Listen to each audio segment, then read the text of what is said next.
এখন বিশ্বের কন্যা শিশুরা আগের মতো বেশি বাল্যবিবাহের শিকার হয় না, কিন্তু বাংলাদেশের মতো কিছু দেশ এখনো এই ক্ষেত্রে বেশ পিছিয়ে। বাংলাদেশের 50% বেশি কন্যা শিশু এই ক্ষতিকর চর্চার শিকার হচ্ছে। বাল্যবিবাহের এই হার এশিয়ার মধ্যে সবচেয়ে বেশি। 8 মার্চ শনিবার আন্তর্জাতিক নারী দিবস উপলক্ষে প্রকাশিত ইউনিসেফ প্ল্যান ইন্টারন্যাশনাল ও ইউএন উইমেনের এক প্রতিবেদনে এসব কথা জানানো হয়েছে। সংস্থাগুলোর পক্ষ থেকে এক যৌথ বিজ্ঞপ্তিতে এসব কথা তুলে ধরা হয়। Girls goals, what has change for girls, adolescent girls rights over 30 years শীর্ষক প্রতিবেদনটিতে কিশোরী মেয়েদের ক্ষমতায়নে বিনিয়োগ ও নীতি পরিবর্তনের ওপর গুরুত্বারোপ করা হয়েছে।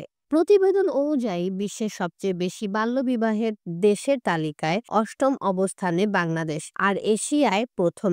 বাংলাদেশে 20 থেকে 24 বছর বয়সী নারীদের মধ্যে 51.4%-এর বিয়ে হয়েছে 18 বছর হওয়ার আগেই। প্রতিবেদনে আরো বলা হয়েছে, বাংলাদেশে 20 থেকে 24 বছর নারীদের মধ্যে 24% নারী 18 বছর পূর্ণ হওয়ার আগেই সন্তান জন্ম দেয়। তাছাড়া 15 থেকে 19 বছর বয়সী কিশোরী তরুণী মেয়েদের 28% আগের 12 মাসের মধ্যে তাদের সঙ্গীর দ্বারা শারীরিক বা যৌন সহিংসতার শিকার হয়েছে। 15 থেকে 19 বছর বয়সী বিবাহিত মেয়েদের মধ্যে মাত্র 47% জেনে বুঝে প্রজনন স্বাস্থ্য সম্পর্কিত সিদ্ধান্ত নিতে পারে। প্রতিবেদনে আরো উল্লেখ করা হয়েছে, বিশ্বের যে 7টি দেশে কিশোরী মেয়ে ও তরুণ নারীদের ডিজিটাল দক্ষতার হার 2% বা তারও কম, তার মধ্যে রয়েছে বাংলাদেশ।